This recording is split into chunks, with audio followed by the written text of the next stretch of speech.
অস্ট্রেলিয়ার মাটিতে প্রথমবারের মতো অস্ট্রেলিয়াকে হারানোর পর এখন প্রশ্ন আসতেই পারে, টেস্ট খেলুড়ে দেশগুলোর মধ্যে আর কোন দেশগুলো বাকি আছে যে দেশের মাটিতে গিয়ে বাংলাদেশ এখনো তাদেরকে হারাতে পারেনি। বিদেশের মাটিতে বাংলাদেশের টেস্ট জয়ের তালিকায় রয়েছে West Indies, Zimbabwe, Sri Lanka, New Zealand, Pakistan ও অস্ট্রেলিয়ার নাম। অর্থাৎ টেস্ট ক্রিকেটে পরিচিত বেশ কয়েকটি দেশের মাটিতে জয় ছিনিয়ে এনে এরই মধ্যে পতাকা উড়িয়েছে লাল সবুজের দল। কিন্তু এখনো বাকি আছে তিনটি দেশ যেখানে বাংলাদেশ এখন পর্যন্ত তাদের মাটিতে জয় লাভ করতে পারেনি।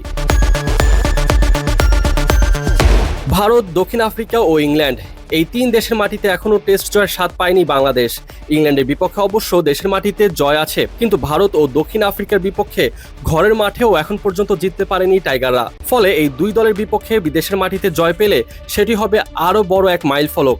আর যদি ইংল্যান্ডকেও সাথে যুক্ত করা হয়, অর্থাৎ ভারত, দক্ষিণ আফ্রিকা ও ইংল্যান্ড, এই তিন দেশে গিয়ে তাদের মাটিতে যদি টাইগাররা তাদেরকে হারিয়ে দেয়, তাহলে বাংলাদেশ পৌঁছে যাবে এক অনন্য উচ্চতায়।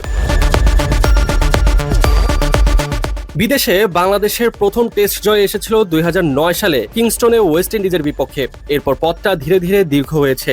ওয়েস্ট ইন্ডিজের বিপক্ষে 3টি, জিম্বাবুয়ে ও পাকিস্তানের বিপক্ষে 2টি করে এবং শ্রীলঙ্কা, নিউজিল্যান্ড ও অস্ট্রেলিয়ার বিপক্ষে 1টি করে অ্যাওয়ে টেস্ট জিতেছে বাংলাদেশ।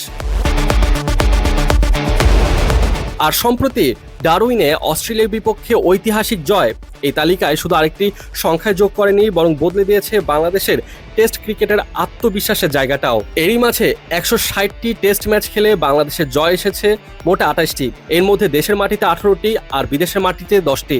আর এই 10টি জয় এসেছে 6টি আলাদা দেশে। তবে গল্প এখানে শেষ নয়। টেস্ট পরিবারের নতুন সদস্য আফগানিস্তান ও আয়ারল্যান্ডের মাটিতেও এখনো বাংলাদেশের টেস্ট খেলা হয়নি। ঘরের মাঠে অবশ্য দুই দলকে হারিয়েছে বাংলাদেশ।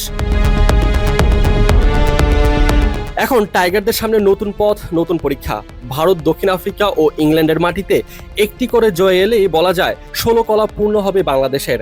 ডারউইনে অস্ট্রেলিয়ার দুর্গ ভাঙার পর সেই স্বপ্নটা এখন আর দূরের কোনো গল্প নয়, বরং সামনে টাইগারদের লক্ষ্য হওয়া উচিত এই তিন দেশের মাটিতে গিয়ে টেস্ট ফরম্যাটে তাদেরকেই হারানো।